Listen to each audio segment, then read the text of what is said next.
Sup guys, welcome to Mad Mass. Today we're going to be talking about the bubble gut in bodybuilding. So we're going to go through some examples of the bubble gut, what causes it, and most importantly, what, if anything, can be done to fix it. So first off, you can't mention the bubble gut without mentioning Phil Heath.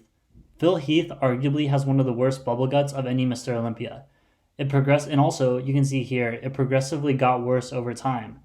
So in 2012, when Phil Heath was in his prime, he virtually had no gut. So he looked like a beast. He really had no flaws in his body. The mass, the fullness, the roundness, and the conditioning. I mean, just look at the crazy separation in the quads. Here you can see the progression. He looks great in 2011, and as the years go on, not much changes except for the midsection.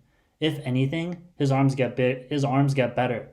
In 2013, the conditioning is a little off. There's not quite as much separation in the quads, but in 2014, he comes with crazy conditioning, and the separation is at least as good as 2011. The only weak point is you can kind of start to see the gut forming. In 2011, you can see pretty good separation of the abs. In 2013 and 14, though, the separation gets a lot blurrier.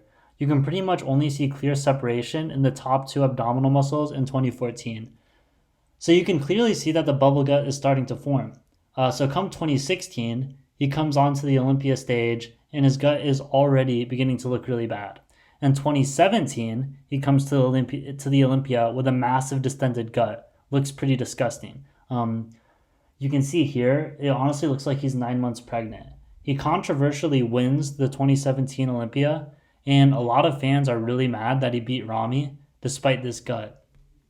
So by 2018, the gut had become such a big controversy and stirred so much negative publicity around bodybuilding that the judges were forced to take the title from him and give it to Sean Roden. You can see why here. So Phil did have a little bit of size on Sean, but the difference in the midsection was just so immense. They couldn't give it to Phil again. They had to give it to Sean. So now that we've gone through that, what causes the bubble gut? Well, we can just look at Phil Heath, and we can tell that since Phil Heath's bubble gut, progressed over time, we can rule out genetics. Okay, his genetics didn't change from 2011 to 2017, but his gut did. Also, it's not just a size issue either, because from 2011 to 2017, he really didn't gain any size other than the gut. So we have to understand what causes the distended gut physiologically. So we know that it doesn't have anything to do with fat. As you can see here, even in 2017, when Phil had the gut, he was shredded to the bone. He had great conditioning. You can see he still had shredded glutes. So it wasn't a fat issue. So what is the cause of the gut then? Well, the bubble gut is caused by the internal organs expanding and pushing into the abdominal wall, causing distension. The best explanation for why the organs expand and cause this distension is drugs, specifically HGH, human growth hormone. HGH causes the body to grow. This is good in that it causes the muscles to grow, but a side effect is that it could also cause the internal organs to expand. Also, the fact that his gut got worse over time while he was Mr. Olympia suggests that HGH, or whatever drugs are causing the distension, take time to accrue.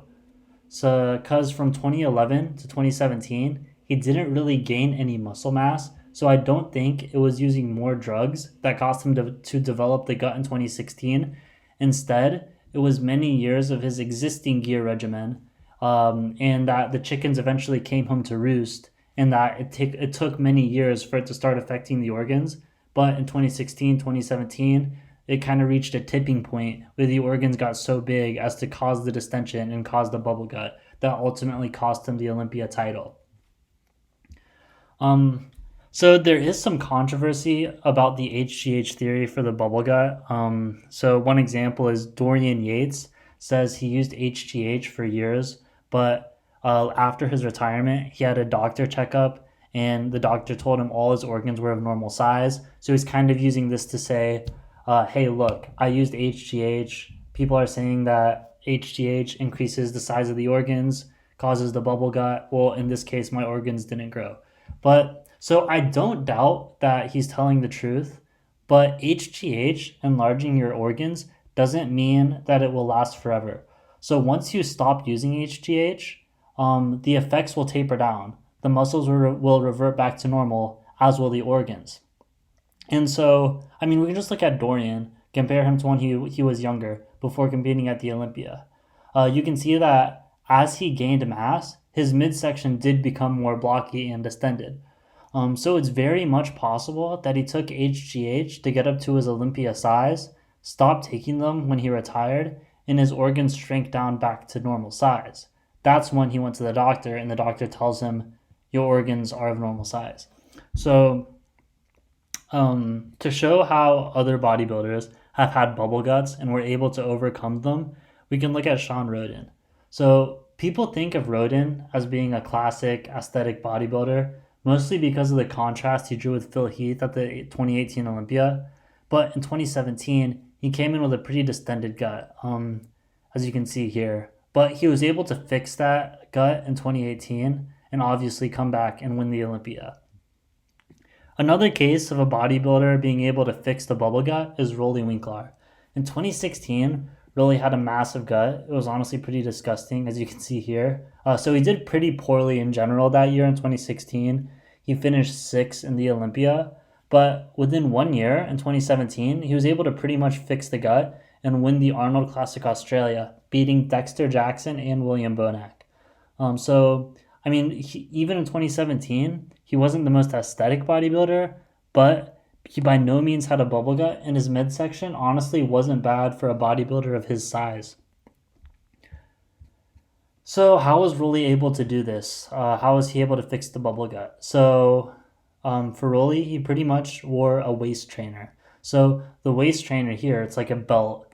It basically compresses the organs, squishing the gut to make it smaller, similar to corsets that women used to wear. It might not be a long-term solution and probably causes health problems because you're just crushing your organs. That's why women don't really wear these things much anymore. At least it's considered not really a great thing health-wise. But we'll see what happens. It seemed to have worked really well for Rolly up to this point, and we'll see how sustainable it is. So the conclusion is that while the exact cause of the bubble gut is unknown, it is almost certainly caused by the prolonged gear use. And the bright spot for bubble guts is that Rolly Winkler and Sean Roden show us that the effects of the bubble gut can be reversed.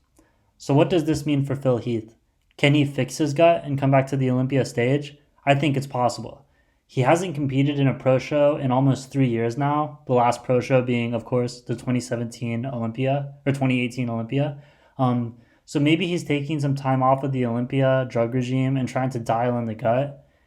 I don't think he's completely retired, though. He's never officially said he is retiring, and you can see here in a recent Instagram post from June 2020 that he's staying in decent shape. So it's possible he may be able to get his gut under control, and we could see him step onto the Olympia stage again. So that's it for now. Hope you enjoyed the video. Don't forget to like, subscribe, and we'll be back soon with more bodybuilding content.